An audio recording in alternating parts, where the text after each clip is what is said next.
It is my honor and privilege to come before you, and it's the grace of God that I can stand in the midst of so many people. I was a guy who was not even respected by one single auto rickshaw wala. When I used to sleep in auto rickshaw, they used to spit on me, say, "Get up, kick me, get out from this place."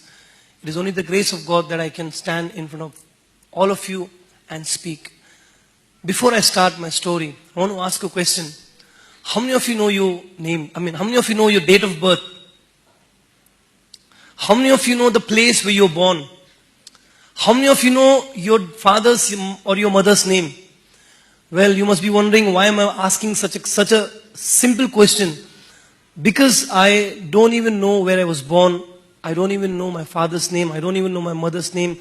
I don't even know my date of birth. Well, I am the only privileged guy, unique guy among all of you who got a privilege to select my own date of birth. Well, the day I met you, Pastor, that was my birthday. And meeting you, spending time with you was my biggest birthday gift for this year. It's my honor.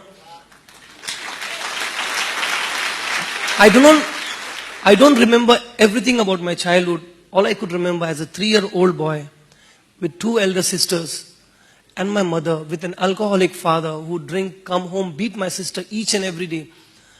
And that was like regular life. One day my mother decided to run away. I don't know where she was taking us. So the moment my mother took us out, my father found us on the way. He was very angry and he began to beat my mother.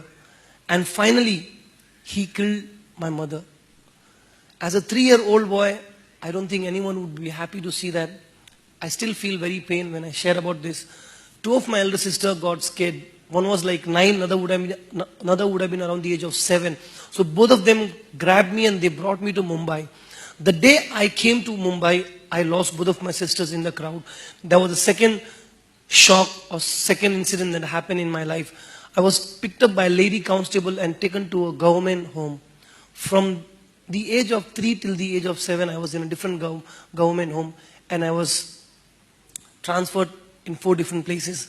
And between the age of 3 and 7, I was brutally abused by the elder people. I was beaten up, I was sexually abused, and things that I cannot even describe. I believe at that age, when the child is supposed to be playing with his toys, with his mom, I was struggling in my life. That brought a lot of hatred in my life. And I began to hate people. I began to get angry. I became a very short-tempered man. At the age of 7, I ran away from that place. And I came to a place called Bandra in Mumbai. The day I came to this place called Bandra in Mumbai, I began to search for job in all over places. And people thought, as a 7-year-old boy, I'm just making fun. Just trying to, so they did not give me any job. So finally, I decided to work with one sugarcane juice shop where I used to wash glasses, So one fine day, this is the same exact shop where I used to wash glasses. They fired me from the job. And I came to the station, I met some guys, and I began to meet with them, and they used to hang out with us the whole night. And next day, they all would go back home, and I would not have any place to go.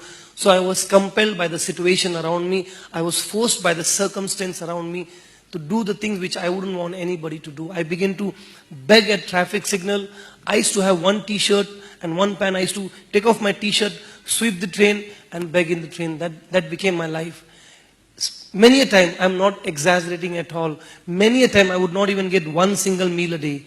I used to wait outside the restaurant for the people to throw the remaining food at night so that I can search something and eat. But that's not enough. There used to be 4 or 5 dogs already waiting there. That you came to steal my bread.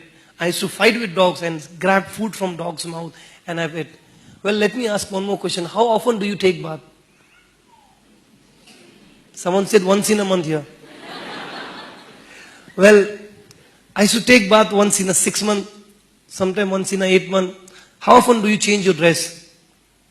I'm sure sisters would like to have 4 or 5 dresses every day. Well, I used to change the whole wardrobe collection that I used to have was 1 t-shirt, 1 pant, that's it. After 6 months, I'll go pick up 5 rupee pant and 5 rupee shirt I'll wear, that's it. That was my life. My body used to smell. No one would ever want to come closer to me. Being a Muslim guy, I went to the mosque, tried worshipping Allah from the bottom of my heart, thinking that Allah will give me love, Allah will save me. But I was wrong. I don't want to worship any other God just because I'm a Muslim. No, I wanted to see, I was looking for the truth that this God has to save me, but I was wrong. Allah did not save me. I left going to the mosque. I went to the temple and I began to worship all kinds of God I used to do Aarti, Puja, Bhakti. I know all the prayers. One fine day that did not work me. I left going to the temple. Someone said, whatever you believe in, there is God. If you believe that there is God in this tree, then there is God in the tree. I said, okay. I picked up a stone. I said, I believe in this stone. I made a temple for the stone beside the traffic signal where I used to beg.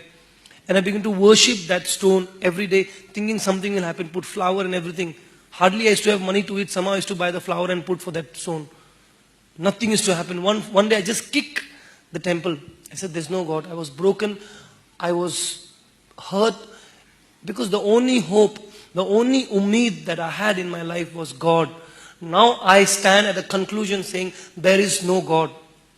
And I thought my life is gone. I was sleeping below a traffic lamp in the middle of the road.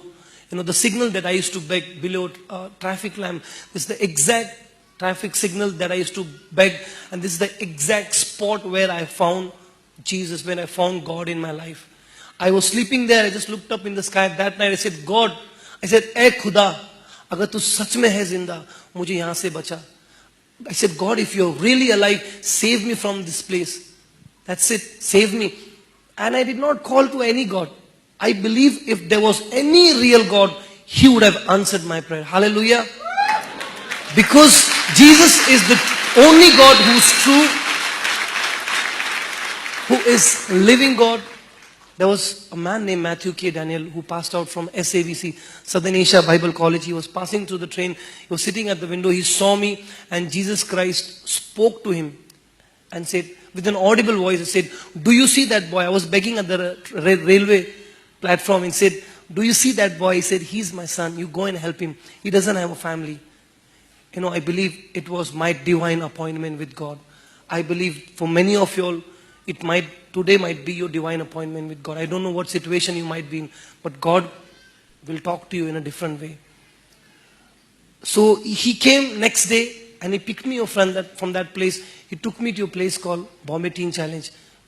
I stayed in Bombay Teen Challenge for 1 year. I ran away. Again they got me back, again I ran away, again they brought me back, again I ran away, again they brought me back, again I ran away. 7 times, change was impossible. Always I used to steal money from all the staff. Staff's pocket is gone. All the toiletry cupboard is broken. All the shampoo bottle, oil bottle, everything is gone. My name was like spoiled. Always I'm in punishment. No one ever thought that this guy will change. Change is okay if this guy will become a preacher. No one ever thought. But 7 times when I ran away, I got involved in a lot of stealing, robbing, breaking the house, breaking the locks. And I used to earn a lot of money. You know, many of you work the whole month and you get your salary. I had only 1 hour shift in the morning. That's it. Sometime I'm interested, I'll do double shift, 1 more in the evening. You know, a lot of money started coming in. I became a professional pickpocketer. It was very easy. I remember in SABC, Mark Daniel, he told me, Syed, you should try pickpocketing me. I said, uncle, no. He said, try. So I just pickpocketed the bundle of dollars. He was leaving for airport. I pickpocketed all the dollars from his pocket. When I went to drop him in his car, I said, uncle, 1 second, take this. He said, oh my goodness, when did you do that? And he gave me 4,000 or 5,000 rupees offering. And next time, whenever he was introducing me to people, he said, this guy is a professional pickpocketer. I have seen with my own, I've witnessed him. So everyone check your wallet before you go out. I'm a new creation now. Well, amen.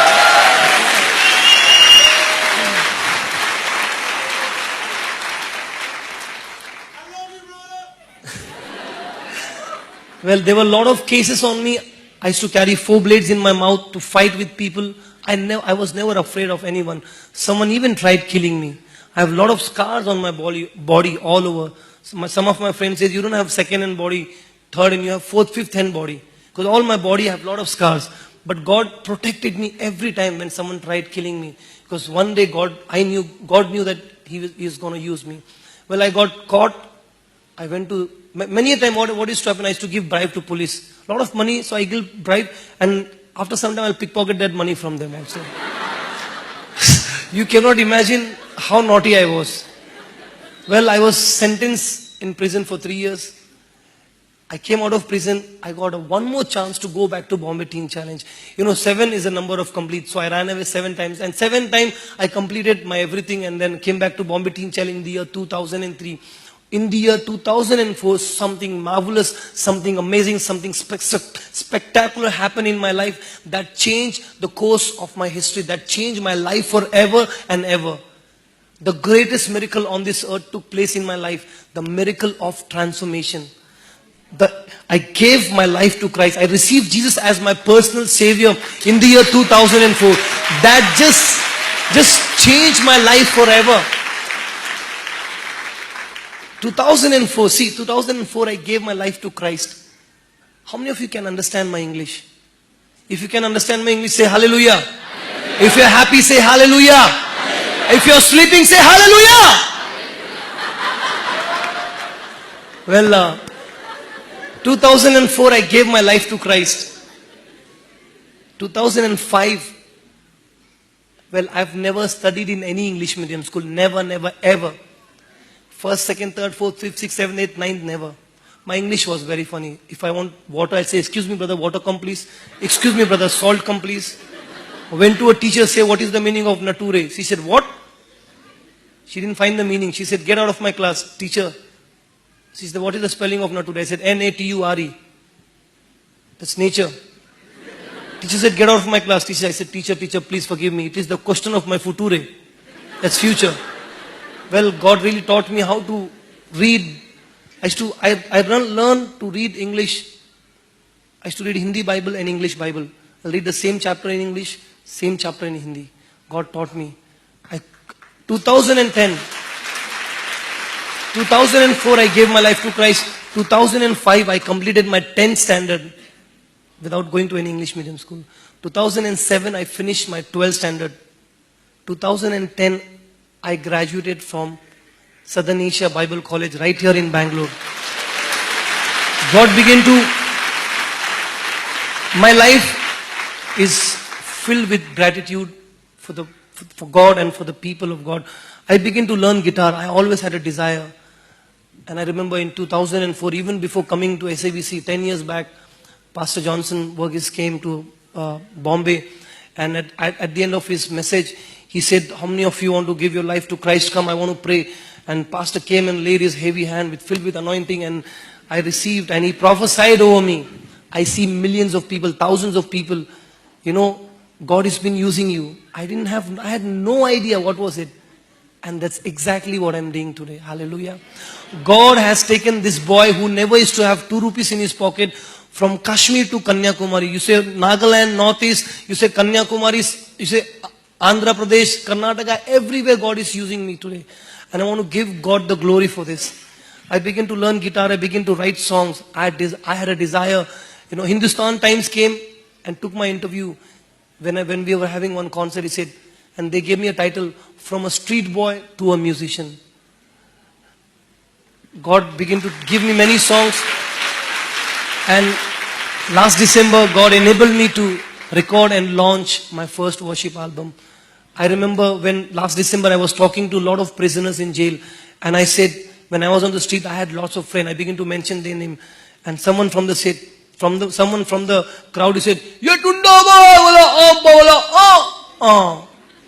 he said, even we have one person named Latif. I looked at that guy, Latif. He was same Latif who used to live with me on the railway station 15 years back. I saw 2 clear-cut destiny of my life. Without Jesus, I would have been in a prison. With Jesus, I was up on the stage. My photo used to be on all the railway station saying, be aware of pickpocketer. The same guy, the train that I used to sweep, the train that I used to beg. In the month of December, there was a movement called Power to Change. My photo were all across the city of Mumbai. On the train that I used to sweep and beg, it carries my posters. The bus stop under which I used to sleep, it carries my poster. Hallelujah. The traffic signal where I used to wipe car, it has like 40 posters. And there were huge posters, 30 by 40s. I'm not sharing this so that I can say what great I am. But God has done this in my life. And if God can do this for me, He can do this for anybody else. So I want to give God all the glory, all the honor, all the praise. God bless you. Thank you so much.